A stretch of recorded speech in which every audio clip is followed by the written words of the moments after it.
Assalamualaikum warahmatullahi wabarakatuh. Teman-teman, kembali lagi dengan saya. Kita kali ini akan membahas tentang cara memulai bisnis barang rongsokan atau barang bekas. Di video sebelum-sebelumnya kita sudah membahas tentang ide munculnya bisnis barang rongsokan atau barang bekas, dan juga kita membahas tentang mata rantai bisnis barang bekas atau rongsokan.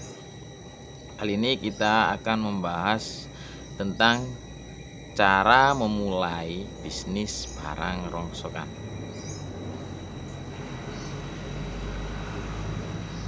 Jadi sebelumnya,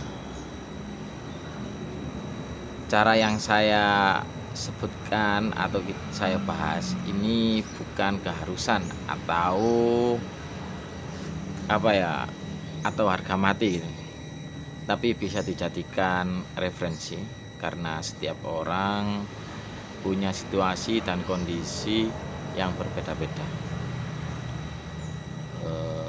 Berikut adalah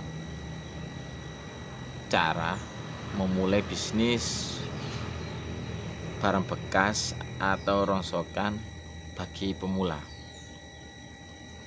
Ada beberapa poin yang harus kita lalui. Yang pertama, mencari mentor atau pembimbing. Mencari mentor atau pembimbing ini sangat-sangat penting bagi saya. Langkah ini untuk mereka yang baru memulai dan masih buta tentang bisnis barang bekas. Kita harus punya pembimbing, seorang yang mengerti tentang bisnis ini.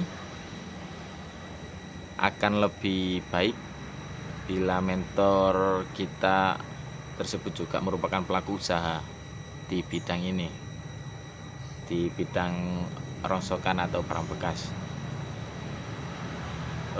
Dari mentor atau pembimbing tersebut, kita akan mempelajari awal memulai bisnis ini, cara bekerja sama dengan perusahaan lain, cara bernegosiasi harga, dan lain sebagainya.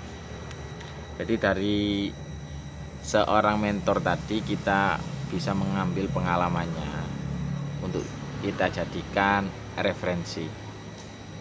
Itu ya teman-teman. Untuk poin yang kedua, yakni memilah jenis barang. Dalam menjalankan bisnis rongsokan ini, kita wajib mengetahui bagaimana mengklasifikasikan barang tersebut, barang-barang bekas. Tujuannya agar barang-barang rongsok atau barang bekas tersebut tidak tercampur, sehingga memudahkan kita untuk menjualnya. Kita dapat mengklasifikasikan bisnis barang bekas ke dalam dua kategori yang berbeda, yakni barang bekas layak pakai seperti produk fashion, peralatan elektronik, atau buku-buku bekas. Itu kan masih bisa digunakan kalau masih layak. Untuk kategori yang kedua, yakni kategori barang bekas yang akan didaur ulang, seperti plastik, PET, PET itu botol, terus kertas, besi tua, atau bahan kaleng-kaleng dan lain-lain.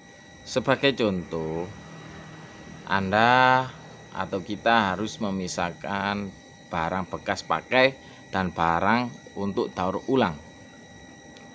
Selanjutnya, mengelompokkan barang-barang daur ulang seperti kertas, plastik, dan besi. Setelah mengelompokkan barang tersebut, kita juga harus membersihkan sebelum dijual kembali. Tujuannya agar pembeli lebih tertarik dan merasa puas bekerja sama dengan kita. Oke, jadi untuk poin yang ketiga, yakni menyiapkan tempat penampungan. Ya, kita juga butuh lahan untuk menyiapkan atau menjalankan bisnis rosok. Berarti kita punya tempat menampung barang sementara. Di tempat inilah kita menyimpan barang-barang bekas nantinya sebelum diangkut oleh pembeli, yang dimana seorang pembeli adalah mata rantai terakhir dari bisnis rosok ini ya.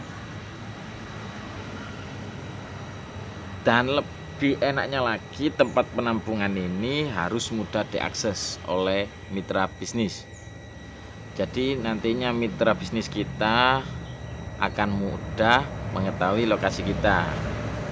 Jika kapasitas bisnis kita sudah besar, maka kita harus menyiapkan lahan yang lebih besar untuk tempat penampungan kita.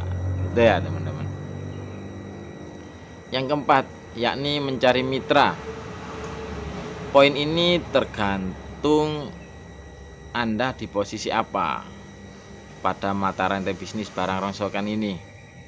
Langkah penting dalam bisnis rongsokan, jika Anda berperan sebagai pengepul, maka Anda harus bekerja sama dengan pemulung dan pembeli. Artinya, kita harus bekerja sama dengan mitra bisnis yang dapat menyediakan barang bekas dan juga pembeli barang rongsokan. Kita juga harus mengetahui harga pasaran barang bekas yang akan dibeli dari pemulung. Dengan mengetahui harga pasaran, maka kita bisa bernegosiasi secara baik dengan pemulung dan pembeli. Yang kelima, yakni kita harus melakukan promosi. Setiap bisnis butuh promosi agar produk jual mendapat perhatian dari calon pembeli.